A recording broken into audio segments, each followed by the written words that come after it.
If you want to create realistic pencil drawings that literally blow people's minds, drawing spheres and cubes just isn't going to get you there. So today I'm going to share with you the 5 steps that I took in order to create drawings like these, and make sure to stick around for all 5, because if you miss a step, then it will all fall apart. Right, so step number 1 is cartoons. And you may be thinking, what the heck? This is supposed to be like a realistic drawing video. Why would he make me start with cartoons? And the thing is, when little 14-year-old me started to draw, I basically followed along to tons, and I mean tons, of cartoon tutorials by this channel called Cartooning Club How to Draw, or something along those lines. And it was by doing these cartoons that I strengthened up something that I like to call now my referencing muscle. And this was the ability to take what was on the computer screen or the photograph or whatever it is that I was following along to, and then replicating it onto my piece of paper. And it was this ability of doing cartoons that I could then go and transfer to the realistic drawings a bit later. And the reason that I like to start off with cartoons is because obviously drawing spheres, cones and cuboids,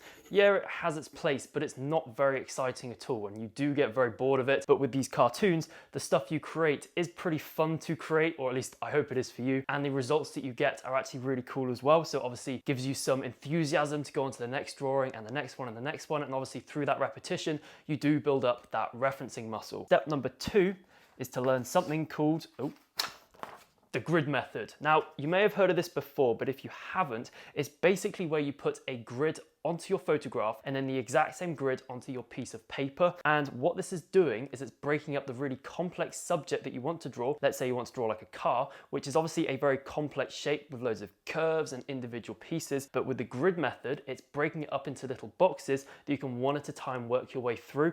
And you may be thinking, well, this seems like a bit of a cheating method, but it's actually the exact same method that I use to do all these sketches of the drawings that I do now. And the reason you want to be using this is because you want your sketches to be as accurate to that reference photo as possible, because if they're not, no matter how good the coloring or shading is a bit later, your drawings will always look weird, because the sketch is literally the foundation for everything to be built upon. Now, before I move on to step number 3, obviously this is quite a different style of video to what I'm used to, and if you are enjoying it, please just let me know down in the comments. So step number 3 is graphite, or learning to shade with graphite. Now, you may be thinking, well, that's very easy to say, but hard to do. And I understand that. But the way that you learn to shade with graphite is very similar to how you learn to do the cartoons. So I'd strongly recommend following along to real-time tutorials where they do realistic graphite portraits. And I myself have some tutorials which you can check out for free using the link down in the description. And the reason you want to learn how to shade with graphite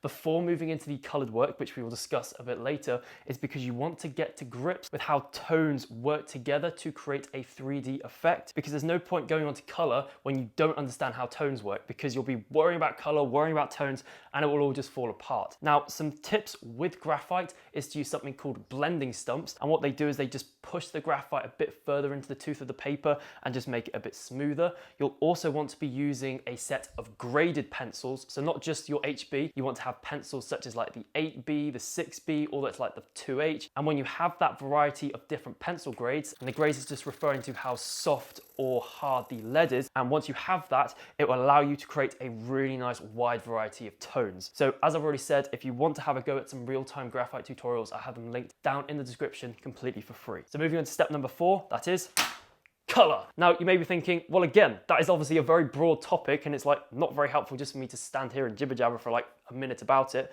But the thing is, color comes very easily once you understand how to do tones with graphite, because the thing with color, there's only a limited number of kind of main colors. So you've got like the red, blue, yellow, and then you've got all the sub-colors or tints or shades of those colors. And you'll know how to use those tints or shades by having a really good understanding of the graphite and how tones work. Because obviously when you're doing those graphite tutorials, you'll start to see where the darkest shadows need to go, the highlights need to go, where those intermediary tones are. And then when you move on to color, you can look at those colors and you can think, okay, so here's some darker greens, for instance. Here's my intermediary greens, for instance. Here's the lighter greens. And then you can use those different categories of color in the corresponding areas that you learned about in the graphite tutorials.